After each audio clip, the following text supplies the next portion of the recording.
Obviously, you got to take us through the ace first, mate. And I mean, you still had 150 something feet of putts even without needing to putt on that green. So big day today. Uh, that's funny. You put it that way. Yeah, I only got 17 chances, huh? Yeah, it's funny. It all started off. I hit a pretty good drive at one and knocked a 5-wood kind of on the front center of the green, and I probably had, 60, 70, 80 feet to the hole and rolled it about 6 feet by, missed it coming back. So I kind of led the day off with a 3-putt, and then from there just putted beautifully. I hit it a foot at 2, kind of got back to even par and settled, and then made a 30-footer at 3.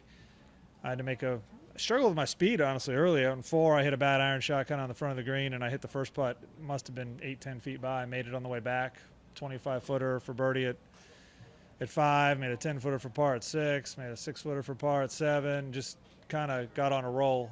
Left a couple of them short, actually, on the second side, but everything was kind of at the hole and on target, and giving some putts a chance to go in. So, the long ones I made were really at kind of almost back to back at 3 and 5. I could be close to 2 30-footers there. And the details on the ace, were you calling it to get up? Yes. Yeah. Yeah. So I thought I was in between clubs, but Fluff kind of assured me that it was a 6-iron for me. It was the right club, and I had it teed up a little bit, trying to get the ball in the air, and hit down on it, caught it just a smidge high in the face. And so I loved the line it was on, but I wasn't sure I quite caught enough of it to cover, and it made it, carried on the green probably about 2-3 yards, kind of landed in the perfect spot, and then released towards the pin. So, I guess that's kind of the line I was looking. You never want to miss that green right. I just wasn't sure I hit it solid enough to cover. What was your last hole-in-one in competition? One of my guys in my group asked me. It's funny. I've made 11 of them, and most of them have been in tournaments. So many you can't remember. I don't Jim, know. is No, what I you're don't. I saying. have to think about it. I don't know when the last one in competition was. But I've made some of the Colonial, Memorial, Pebble Beach, AT&T. I made one at Monterey Peninsula. I've U.S. Open at Wingfoot. I kind of had some. That was a practice round, but still, made a bunch that I remember in tournaments. But the last one, I'm not sure. When did you win this?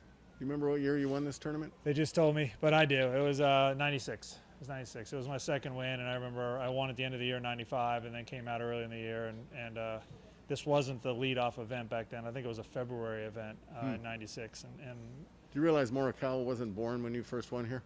so, Do you feel good about that? well, it's not, doesn't thrill me. I played in a practice round with a young guy this week that kept calling me sir, and then later on he asked me what I liked most about the Champions Tour, and I said no one calls me sir. So he said his dad would be angry with him if he didn't.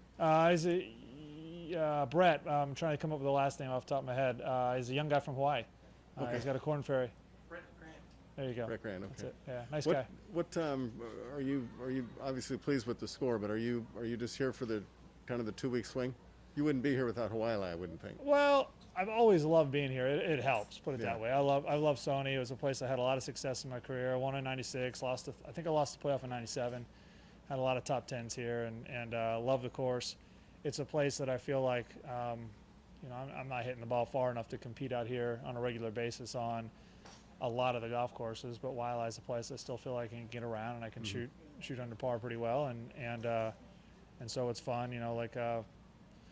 Places I've won in the past, Valspar, Heritage, those are places that I think golf courses I can still compete on. So once in a while I may dip out here, but I'm going to predominantly play on the Champions Tour, and having Hawaii next week, I'm grateful that Sony gave me an exemption and a chance to come over here for 2 weeks in Hawaii. One more age question from me, which I know you love, but do you take more inspiration? I'm younger than you, I know that. Do you take more inspiration from Phil winning the PGA last year at 50 or Bernhard winning at 64? Well, they're both pretty darn incredible. I'm not going to weigh which one's better. I think what was incredible about Phil winning the PGA was that it was on that golf course. That is not a Dinker. a Dinker's golf course. That is a kind of bomb it type golf course. Like when last time we played there, Rory dominated because he drove the ball so far and so well off the tee, and he just blitzed the field with bombing it basically and hitting the driver so well. So for Phil to do that at that age on a golf course like that is amazing. And then I'll joke. I'm tired of gushing about Bernhard. How's that? It's amazing what he's done at 64 to stay that competitive, to stay that fit, to actually have the want, the will, and the grind to be that competitive is absolutely amazing. And what he and Hale did on the Champions Tour I'm going to say now, is not going to be repeated. There's no way folks are going to win that many tournaments on that tour. 62 aside, what is your attitude coming into a tournament like this, on this golf course no less? But I mean, do you feel obviously you're not as competitive as you were when you were 35? But do you still feel your expectations kind of similar? Yeah, but I mean, like, you put Bernhard in the Masters, and it's a golf course he shouldn't compete well on, and he went out there and finished in the top 10 in the last like 3 or 4 years, right? And we're still competitive, and just because I'm getting close to 52, I didn't come over here to kind of pack it in and have a vacation. I mean, I'm competitive and I want to play well, and also it's the first event of the year, so we've all had a lot of time off. We're all a bit rusty. You're a little nervous about your game, about the decision-making process, short game. I mean, the things that usually early in the year that I wouldn't expect to be that sharp were actually really good today. There's a few things I didn't do. I made some loose swings. I've been practicing at home and hitting balls and working on my game, and so some of the things I expected to be a little better maybe could have been better today, and then things that the decision-making, the scoring, the short game, all that was super today, and the putting was amazing. So.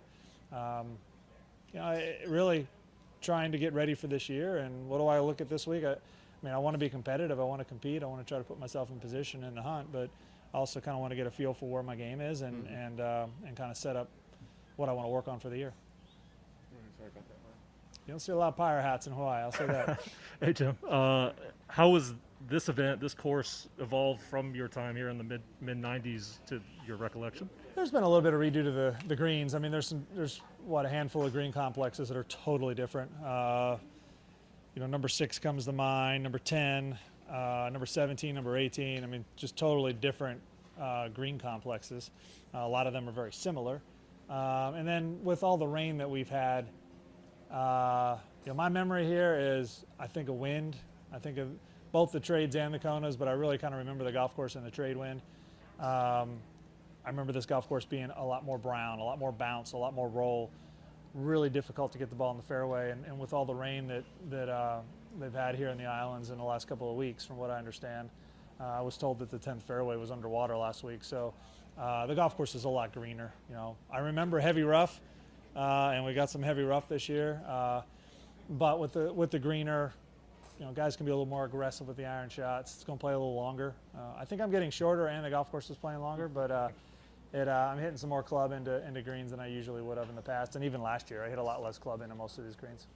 When you were, winning it, runner-up in those couple of years in the 90s, what about your game do you feel like really kind of fit this course well at that time? Well, especially early in my career, I had a lot of success in the wind. I won a lot of my golf tournaments in the wind. I won in Hawaii quite a bit. I won the Lincoln Mercury at Kapalua. I won the not Tour Championship, but the beginning event.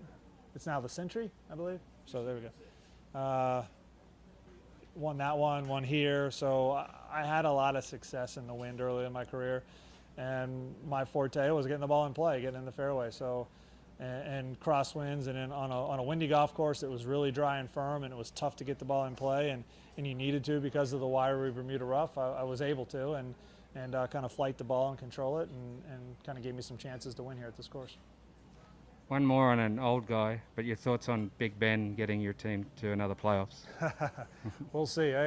It's a big task. I mean, beating Cleveland and then beating Baltimore was tough enough, but KC's a different animal, and then having to go on the road to do it. So kind of happy that he was able to end his career the way he did. I mean, big win at home, and to get the outpouring from the fans, and then to go to a division rival in Baltimore. I mean, it's probably say win or lose. There's probably I can't tell you how many Baltimore Ravens Pittsburgh Steelers games ended in a difference of a field goal and 3 points. So to have the last one kind of be the same thing and come down to the wire Probably a pretty cool way to end a career. So we'll see how Casey goes.